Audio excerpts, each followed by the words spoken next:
Okay, any question? Okay, wait, can I do multiple of these? Display capture.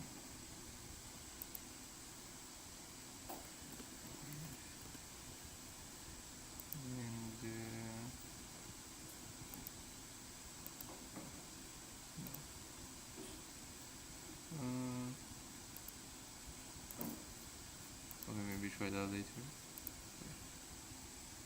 Window capture. Yeah. Oh.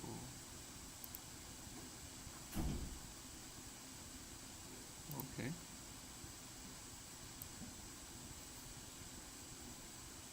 Interesting.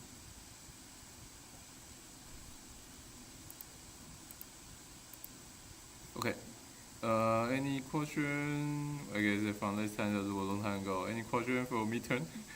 So we have So midterm is still grading, but we can do a quick solution for probably the hard problem. Okay.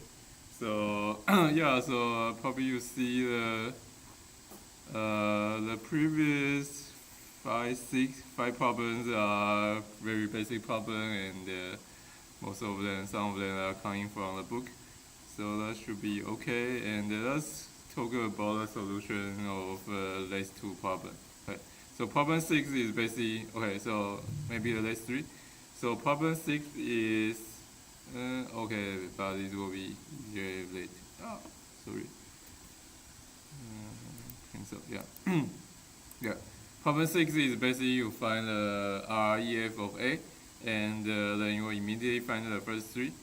And then the last one is asking you what kind of B is a solution to ATX. So here we have B is in the column space of AT, and that means it's in so this is inside. B is inside the column space of A transpose. That means if column space of A transpose is row space of A. And on the first part you will find the row space of A, and if you do REF of A, you will have like two of them being 1 something something, and sorry, not 1 something something. 抱歉，这边okay, so I should cancel this one, and yeah, like this.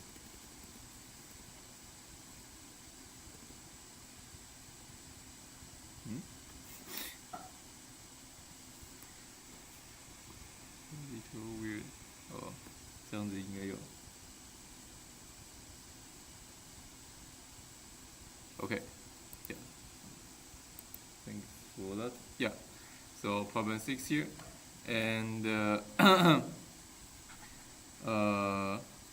yeah, as we say, so we want to solve AT x equal to B, and so AT equals x equal to B, then we know B is in column space of A, and is in row space of A. And the row space of A, we have two nice spaces. We have the 1, 0 something, and 0, 1 something. And yeah, so from those two, then you can easily see what the form of B should be. Okay. And so that's the easy one of the three. And problem 7, I think is the one. Oh, well, it looks like tilde instead of vector. Anyway, yeah. Problem 7, I think, is a more non-trivial one. So we need to use XCNs and this theorem we prove to show that if x equal to 0, then a equal to 0. Okay, so we actually do inverse, do the counterpartive. So we assume a not equal to 0, and is alpha. So we go from alpha not equal to 0, then we will go to x tilde equal to 0. Then we have the counterpositive that equivalent to x tilde equal to 0. Okay, so it's actually vector sign. So although it looks like tilde here. Okay, so here there are lots of vector things. So we want to distinguish 0 and 0 vector. So let's do this vector sign. Okay, so we actually prove this thing. So if alpha not equal to 0, then x bar is equal to 0. Then the reverse, we know that if x bar equals 0, alpha is equal to 0. Okay, so if alpha not equal to 0 as a real number, so alpha bar not equal to 0, alpha not equal to 0, then this means that alpha minus 1 exists. Okay, and so we we assume this thing, right? And so we multiply alpha minus 1 on both sides. We have alpha minus 1 alpha x equal to alpha minus 1 0 tilde. And then we use our XCNs. We know that we have like the associative on this. And so this gives you like alpha minus 1 times alpha equal to 1. So 1 times x vector equal to alpha minus 1. And here we use that 0 tilde equal to, so now we use this thing. 0 tilde, 0 tilde equal to 0. It's annoying. It's actually 0 vector. So let's do vector. Yeah, alpha minus 1 times 0 vector. And okay, so 0 vector, we use y as a 0 vector. So 0 vector is 0 times 0 vector. Okay. Okay. And well, then we do the same thing. So alpha minus 1 times 0 equal to 0. So okay, so let's write that slowly.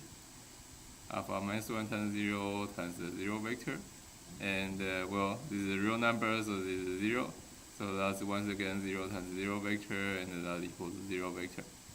And then we use XCN. Okay, so sorry, we actually need to remember the XCN. So this one with XCN says 1 times any vector equal to any vector. So then we have x vector equal to 0 vector. Okay. So we need to use basically only 2 XCN. One is the multiplication of scalar is associative. Another one is 1 times any vector equal to any vector. And then here we use this thing. So it's a bit tricky with the O vector y, but actually you only need to use this for vector y equal to the 0 vector. Okay, so this is a hard one. And let's see, we have the so it's a bit annoying. Maybe let's let the online people look up it. So you guys can see it here, right? So the next one is basically asking you this thing. We are trying to make a solution space on Ax equal to B. Okay? And yeah, but as you see, Ax equal to B is not the solution of Ax equal to B, as the picture shows here, is not a vector space, because when B is not equal to 0, it probably doesn't go through 0. Okay?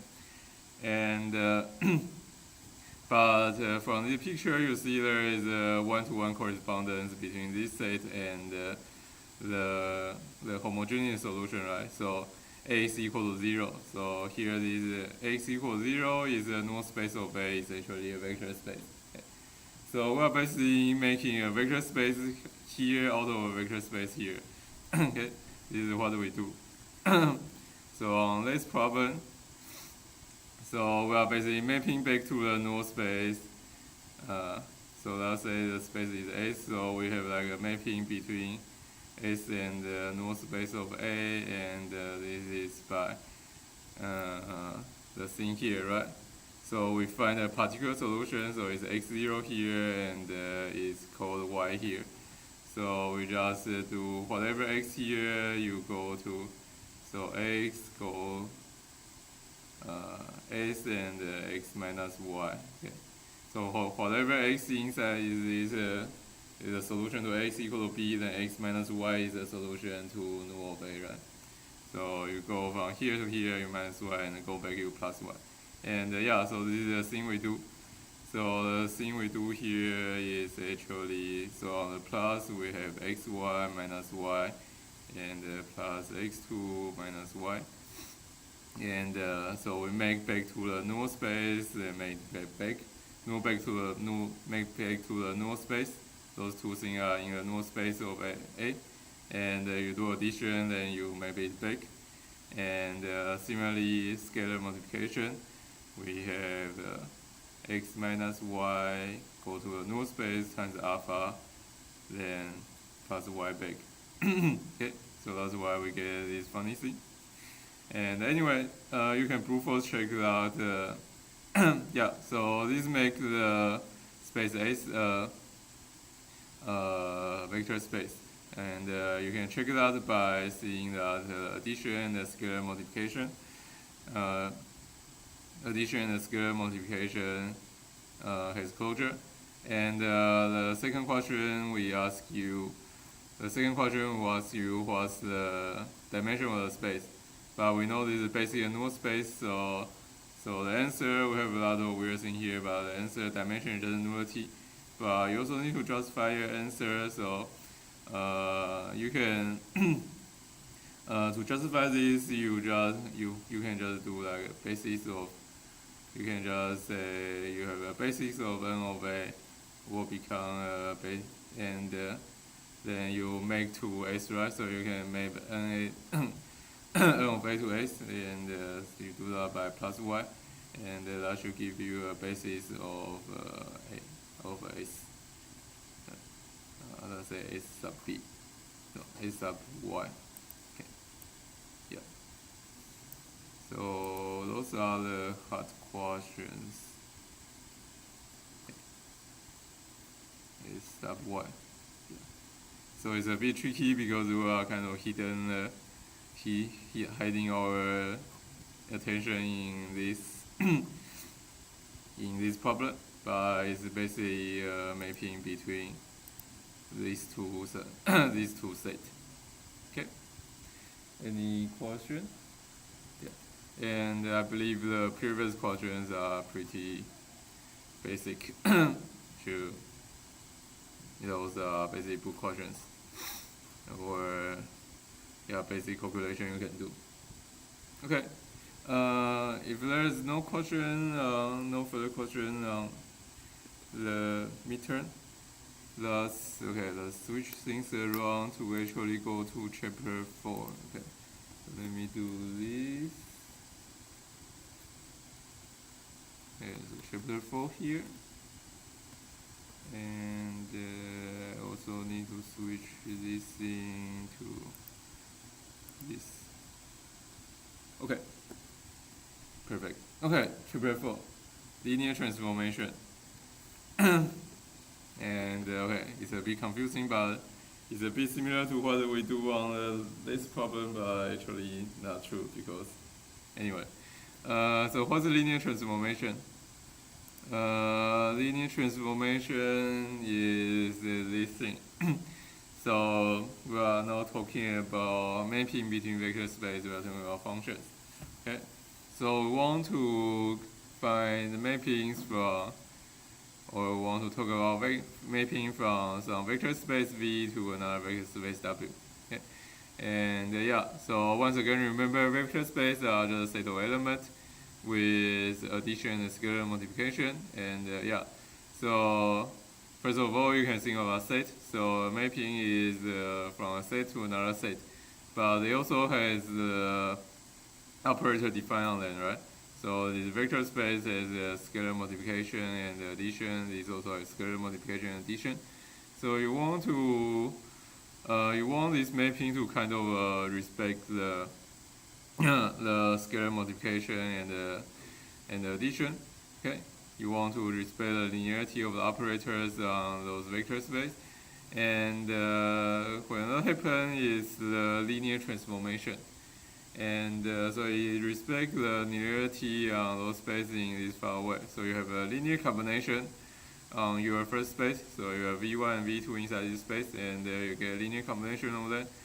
And then you map it to W with your L. Then you get also a linear combination inside W. Okay? So you have V1 mapped to L V1 and V2 mapped to L V2. And so if you do linear combination on V, and you will get the same linear combination on W. Okay? So on V is alpha 1 plus beta 2, and on W it also become alpha 1 plus beta 2. Okay? So like the mapping commute with the linear being doing linear combination. If that happens, then this is the linear transformation. Okay? And yeah, so this should be true for any V1, V2, and alpha beta. And yeah, so this is basically the thing we will study on this chapter. Okay. And okay, so this is the definition, and we have an equivalent definition. So we can say it respects the linear combination alpha 1 plus beta 2, or we can just say it's basically in two separate ways. So we can say it respects the closure of respect the addition and respect the scalar multiplication. So instead of just this one rule, we can say this in two rules. This is kind of a trivial equivalence. So we can say if we get both this, LV1 V2 equal to LV1 plus LV2, and L alpha V equal to alpha LV. And then you can get, okay. Yeah, so from those two rules, then you can get the previous rule. Okay. And okay, so let's do. So we want to say this rule is equivalent to the previous rule. So the easy one is, I guess both are kind of easy, but easy one is, so from the previous rule to get those two rules, you just need to say the spatial alpha, beta, and V, right? So if the alpha and beta equal to 1, you get this rule, and you set beta equal to 0 here, so you don't have this term, then you get this one. Okay. So these two are a subset of this rule, but from those two, you can linearly go back to here. So you see that you have L alpha 1 plus beta 2, then from this addition rule, you break into L alpha 1 plus L beta 2, and then from the second rule, you can take out the alpha and the beta. Okay. So yeah, so this big rule is equivalent to those two small rules. Not too much. Okay. Yeah. And then we have a little more notation. So this is basically just usual function notation, but anyway, linear mapping is a function. So we have mapping from V to W. Then we just write it in this way. We say L is from these columns, and it's from V to W. Okay. And now sometimes so things are a little special when V and W are the same thing. So you are transforming from some space back to itself. Then it will be written in this way. Is L from V to V, and when this kind of thing happens, then we give those transformation a special name. We call it linear operator on V, because it basically acts on V and do something on everything in V. Okay. So it's called linear operator on V. Okay. Yeah, so this is just a name. You need to remember linear operator is a linear transformation from a vector space to itself. Okay. And so let's see some example of linear operator to give you some idea about what they do. So we go to basically the simplest space R2. Okay. And so yeah, we can have this very linear operator. Thus Lx is just 3 times x. So you have some vector, and then you get stretch 3 times. Okay. And so we check the two rules. that's true. Okay, so we check out two small rules. So we want to check scalar multiplication is respected, and vector addition is respected. So yeah, L of alpha x equals to 3 times alpha x, and well, the multiplication of scalar can be swapped. So that's alpha 3x, and so that's alpha L of x. And similarly, L of x plus y equal to 3x plus y, then you have distributed rule, so 3x plus 3y, then that's Lx plus Ly. Yeah. And yeah, this is the linear transformation. And yeah, so let's see more and more rules. And the second linear operation, linear operator on L is this. So if your input is x1, x2, then your output is just x1, 0. Okay. So x1, e1, that's just x1, 0.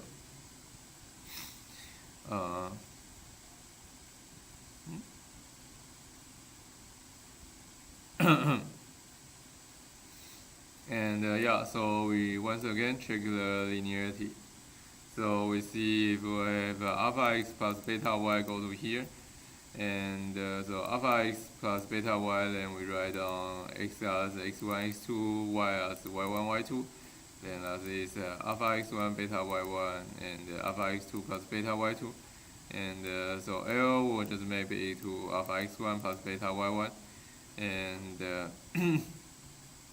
yeah, and you can break up the linearity. That's alpha of x1, 0 plus beta of y1, 0. And this x1, 0 is L of x1, and this y1, 0 is L of y2.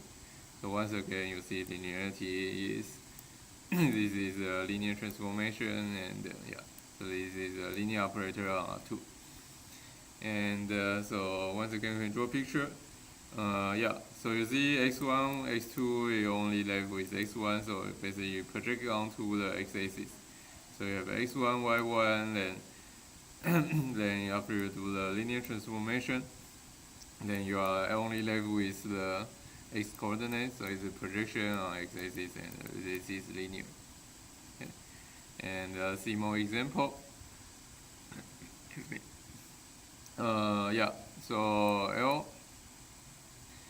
L on x1, x2, and they give you xy minus x2, and let's do a little spoiler, so it looks like this. So you have x1, x2, then you become xy minus x2. So this is a reflection around x1 x-axis, or I should say x1 axis. Yeah, and this is also linear because you can check this alpha x plus beta 1, and it's very similar. So once again, x vector as x1, x2, y vector as y1, y2. Then alpha x1 plus beta y1 and alpha x2 plus beta y2, and you got minus sign here. And then you can break up back to x1, x2 thing, and yeah, you see it's linear. Okay, then example 4. Example 4 is a bit weirder. So you have x1, x2, then you get minus x2 and x1. And they actually look at this. This is a rotation. So you have x1, x2.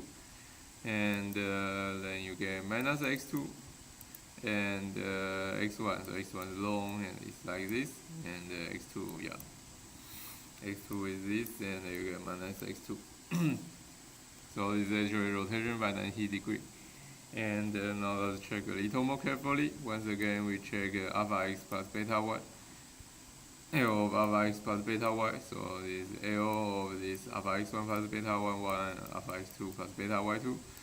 And then we apply this. So minus x2 and x1. So this alpha 2, beta 2 come up here and they get a minus sign. And then x1. So this one goes down here. And once again, we break this equal to alpha and beta. So alpha term is minus x2 and x1, so minus x2 and x1. And the beta term is minus y1, minus y2 and y1, so minus y2 and y1. And once again, we see the alpha term is L of x, because yeah, So this x2 go to minus x2 and x1 go to x1. And similarly, this is L of y. So we see this is a linear transformation. Should? No. Okay, linear transformation. And okay. Oh, sorry. So this is a linear operator on R2. Okay. Then we see other kinds of linear transformation. No, it's linear transformation, not linear. Sorry, now all of them are linear transformation. But now we see another linear operator. So we go to Rn to Rn for different and get also a simple example. So we go from R2 to R1. Yeah. So R2 we have some vector x1, x2. And then we go to R1, so it's a one-dimensional vector. Basically a number, then it's very simple, it's just x1 plus x2. And so let's also check the linearity of this. So once again, for x and y. And we got this L of alpha x plus beta y like this. And so we say it's x1 plus x2, so first register plus second register. So just everything adding together, alpha x1 plus beta y1 plus alpha x2 plus beta y2. Okay. Hello. And yeah. And once again, we just group things together. So alpha turns together. So alpha of x1 plus x2 and the beta of y1, y2. And once again is alpha of lx plus beta of ly. So the x1 plus x2 is L of x and the y1 plus y2 is L of y, as we define here. So this is also a linear transformation. Then more example. Okay, so now we have things that doesn't look very linear. So we think about, once again we have x1, x2 and we move to R1 by doing this basic length. So x1 squared plus x2 squared and taking square root. And yeah, you can kind of feel like this is not very linear because you have a square here and you have a square root here. Okay, and yeah, this is actually very not linear by every rule. So we want to say it's a nonlinear transformation, and we just need to find one counterexample. And okay, so even for the scalar multiplication, it's not linear. So we have this n of alpha of x, and so n of alpha of x equal to n of alpha x1, alpha x2, and then we make to R1 like this, alpha x1 squared plus alpha x2 squared and 1 over square root 2, and then we can take our alpha squared from both, and then taking a square root, but that's so alpha squared and taking a square root is not actually alpha, it's the absolute value of alpha. Okay? And yeah, so this is the absolute value of alpha and absolute value of alpha and this x1 squared plus x2 squared 1 over square root 2. So that's the absolute value of alpha and this is n of x. But as we say, this is absolute value of alpha instead of alpha, and they are not equal when alpha is less than 0. So this is another linear transformation, because when alpha is less than 0, then you don't respect this scalar multiplication. Okay? Yeah. So this is not linear, and also if you do addition, this is also not linear. And okay, so let's see more linear example. So now we make to bigger space. We go from R squared to, we go from R2 to R3. And okay, so we now need three numbers from x1, x2. So we do like this: x2, xy, and x1 plus x2. Okay, and so now once again show you linearity. Although we break into two rows because why not? We have L of alpha x, so alpha x1 plus alpha x2, and then we go with this rule. So x2, so the first one is x2, so it's a second register, so alpha x2 goes to here, and this x1, so it's the first register. So alpha x1 go to here, then x1 plus x2, so those two adding together, so alpha x1 plus alpha x2. Okay, and we take our alpha, this is x2, x1, x1 plus x2. So once again, it's alpha times L of x. And then we have addition, L of x1, x2 plus y1, y2. So x1 plus y1 and x2 plus y2. And so this go up here and this go up here, and the third one is those two adding together. And yeah, once again we go x1, x terms and y terms, and you see it's L of x plus L of y. This is also a linear transformation. Okay. And okay, then now we see something that we want to talk about actually in next section. But anyway, we see that instead of writing this in this funny way, we can actually write this linear transformation by a matrix. Okay. So if we define this matrix, A equals 0, 1, 1, 0, 1, 1. And this L of x is a really complicated formula. You can just write it as L on x, right? Sorry, you can just write it as A times x. Where do I want A of x? I think it's yeah. Oh, sorry. I want to say this is matrix multiplication. So this is A times x. Yeah. Here. Yeah. Yeah. So you see, if you multiply this A on x1, x2, then you will get this x2 and this x1 plus x2. And yeah, so this linear transformation you can just express by this matrix x. So you just say linear transformation is this matrix times your vector. Okay. And yeah, so you see that you can define a lot of linear transformation by just writing down a matrix. So you can verify. So if you have any n by n matrix A, then you will transform from Rn to Rn.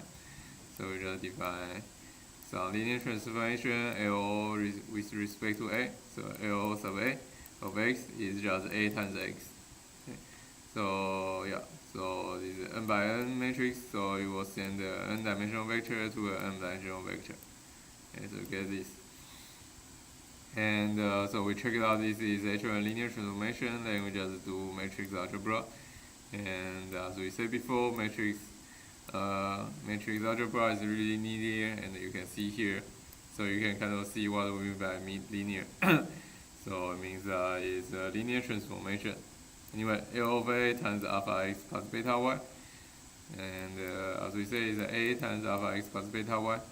And the matrix multiplication has this distributive rule, and the scalar multiplication can change order, so you can take out alpha x, beta ay.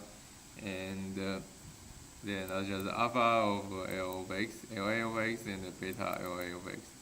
Because, yeah, AX is LA of x. Okay.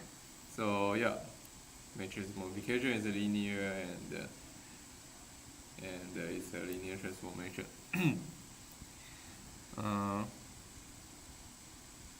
Yeah, so every n by n matrix define linear transformation from Rn to Rn. And actually, the converse is true. Any linear transformation from Rn to Rn can be defined by the matrix. But that's something we'll not show today. That's for next section. Okay. So yeah, so linear transformation, at least for these finite dimensional ones, you can just think of them as matrices. And once again, we get more interpretations on our matrices. So we start with the matrix as a coefficient, just writing down coefficients of linear system of equations. And now we see that also matrices can be think of as a linear transformation from one vector space to another vector space. Okay. And anyway, now let's go back to property of a linear transformation. Okay. So you have a linear transformation from a vector space V to another vector space W. Then we have a few properties. So first property is that you will map the 0 to 0. And another one is you have a longer linear combination, and you also get a longer linear combination. And the last one is you will map the inverse to inverse. Okay. And so we also will only show the proof of the first one. Okay. And the proof of the first one is you have a 0 vector, so you map the 0 vector, and so this is similar to what we do in the exam. So it's a 0 vector is 0 times the 0 vector, and then because the linear transformation you can, so 0 is an alpha, so you can take this outside, 0 scalar outside, so 0 times this L of 0 vector. Then we know 0 times any vector equals 0, so that's a 0 vector on W. Okay, because this L of 0 vector is already a vector on W, and so 0 times any vector on W is 0 vector on W. Okay, so this is the first one. And the second one is basically trivial because you have two of them respect the linearity. Then you just keep adding one by kind of, yeah, you can just recursively and doing this one by one, you get a linear combination. And yeah, the third one is also easy, so this is like about the exercise for you. Okay. Okay, so yeah, but anyway, so this is a theorem. We didn't say, but okay, so I should say, I think this,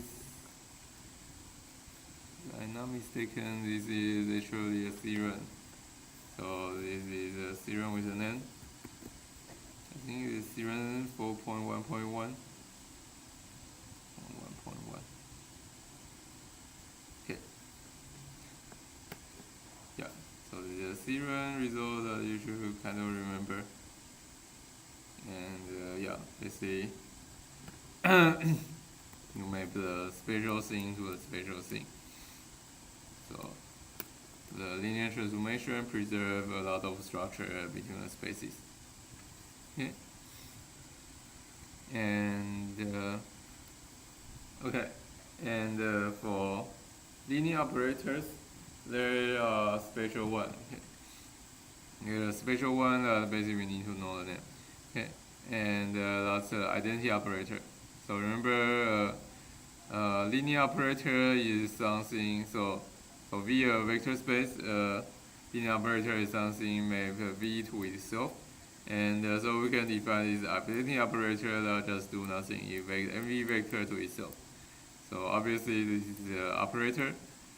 So well, obviously map from V to V because because anything V map to itself. And then we can quickly check that it's a linear operator because you have a identity alpha V1 plus beta V2. And well, it's alpha V1 plus beta V2, and so V1 is identity of V1 and V2 is identity of V2. And yeah, so it's a linear transformation, and obviously it maps to itself. Okay. And we have 10 minutes. Okay, let's see how much we can talk. Okay, but any questions? So we give you another example of a linear transformation and linear operator. Hopefully you get a feel of what's linear. Okay. Okay, then now we start going to, so now we have some feel about what are linear transformation. Then we go to a little more interesting, we start to get the more structured thing about those linear transformation. Okay, so linear transformation are mappings, and for mappings we want to know some images and pre-images. Okay, so we can define two subspaces that's kind of related to this linear transformation. And so the first one is the kernel. Okay. So kernels are the pre-image of 0. Okay. So 0 is obviously a spatial thing, and we want to know the pre-image. Okay. And yeah, so this is like be like a null space. If L is a vector, is a matrix, Yeah, but anyway, so the kernel is defined this thing. So your L is some mapping from V to W, and so something will map to 0. And then the kernel is just a set of the things that all get mapped to 0. Yeah. So from the theorem before, we know 0 is inside kernel because 0 will get mapped to 0, but there might be other thing, and all those together is called kernel. And so yeah, that's the definition. It's whatever thing that will get mapped to 0. And then we also have image. Well, image is basically just image. This is what you think about.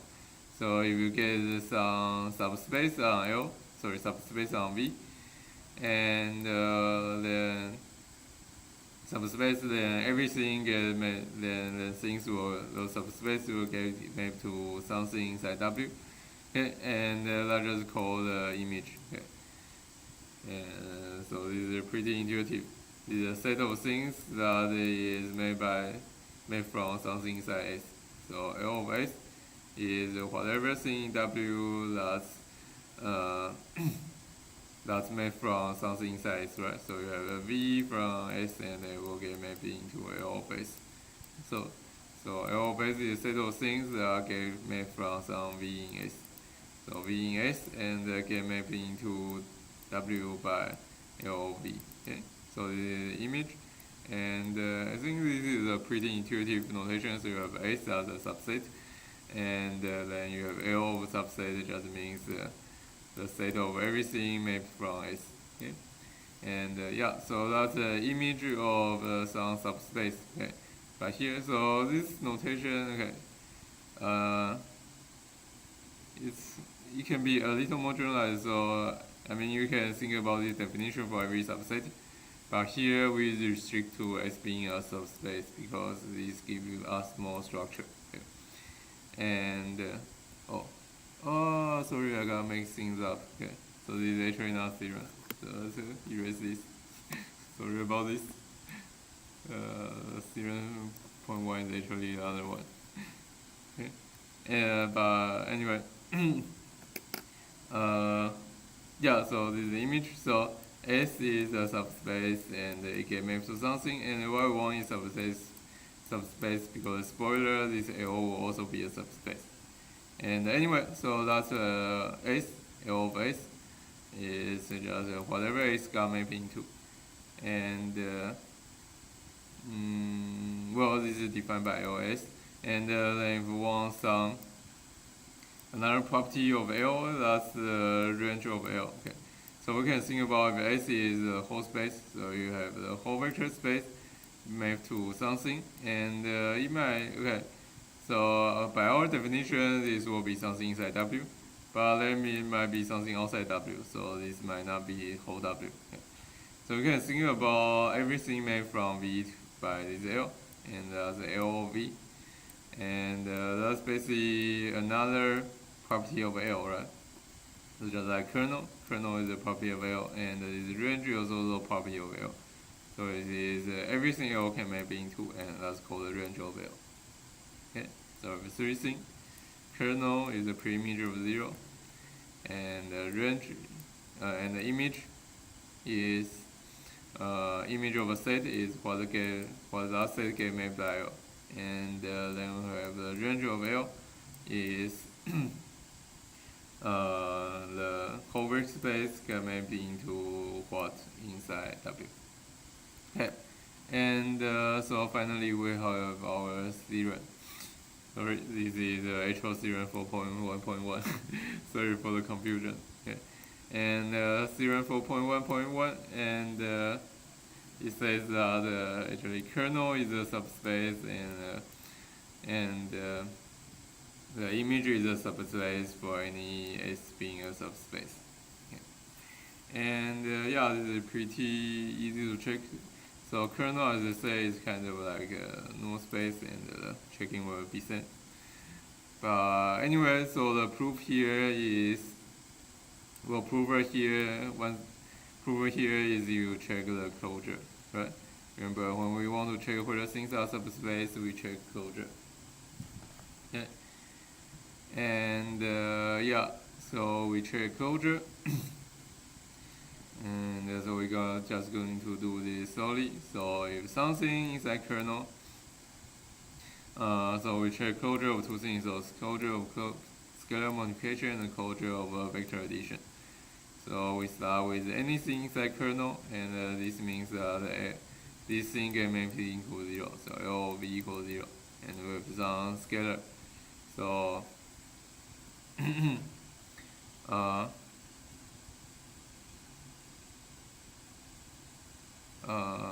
oh, okay, so I got confused myself. Okay, and then we think about whether alpha v is also inside kernel of L. Okay, and so we think about okay, so we got alpha v, and well, we want to see whether alpha v inside kernel, then we want to see whether alpha v got mapped into 0 by L. Okay, so we do L of alpha v, and because L is linear, so it's alpha of LV, and we know LV equal to 0 on W here, so it's alpha of 0, and yeah, and alpha of 0 equals 0 because 0, so it's like the proof we did today, so 0 equal to 0 vector equal to 0 scalar times 0 vector, and 0 scalar times alpha equals 0. Okay. So it's 0 of W. And yeah, so alpha v inside the kernel of L, because L of alpha v equals to 0. And similarly, if v1 and v2 are both inside kernel, so if L v1 equal to L v2 equal to 0, then we see what is L v1 plus v2. Then by linearity of L, that's L v1 plus L v2. And as we said, they both equal to 0. And then here we just use the property of 0. So anything plus 0 equal to itself. So 0W equals 0W. Okay. So yeah, once again we see that L v1 plus v2 equal to 0. So that means v1 v2 got mapped into 0. So v1 plus v2 is also inside kernel.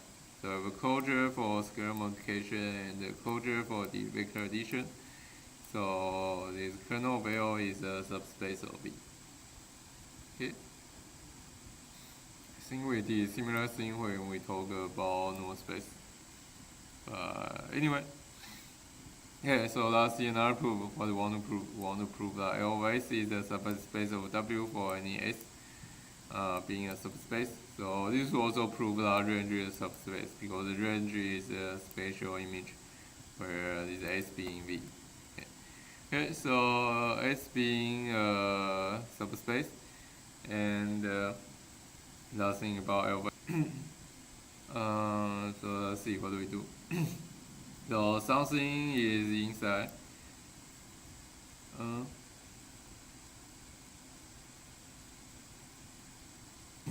Okay. So we have something inside L base. Okay. Once again, L base is here. And then there's some W inside here, then there must be a V here that will map here, because that's a definition of L base. Okay, so some W inside L base, then W is mapped from some V in S. Okay, and now we think about alpha W, and so alpha W is well, is equal to, is on this equation, so it's alpha of L of V, and once again L is linear, and we can bring the alpha inside, so it's L of alpha of V. Okay. And now we use S is a subspace, so alpha of V in the inside S, so V in S, alpha V also inside S. Okay. So alpha V is inside S, so alpha W is made from something inside S. So alpha W is inside L of S. Okay. And similarly, we have W1 and W2 inside L of S. And so W1 is made from V1, and W2 is made from V2. So we have L of V1 equal to W1 or V2 equals W2. Then W1, W2, W1 plus W2 is LV1 plus LV2. And yeah, so it's L of V1 plus V2 because of the linearity of this. And V1, so it's similar V1, V2. S has subspace, so it has a closure on vector addition, so V1 and V2 is also inside. So W1 plus W2 is made from V1 plus V2. And so it's also inside L of S. So L of S is a subspace. Okay, so I think we are exactly on time. So any question? So and this basically is section 4.1. Then we just have a few more examples here. Okay. Yeah. So I guess we don't have much class, so we'll have no homework this week also, and so let's see you next week. Okay. Yeah. Next week we will have. I think we'll have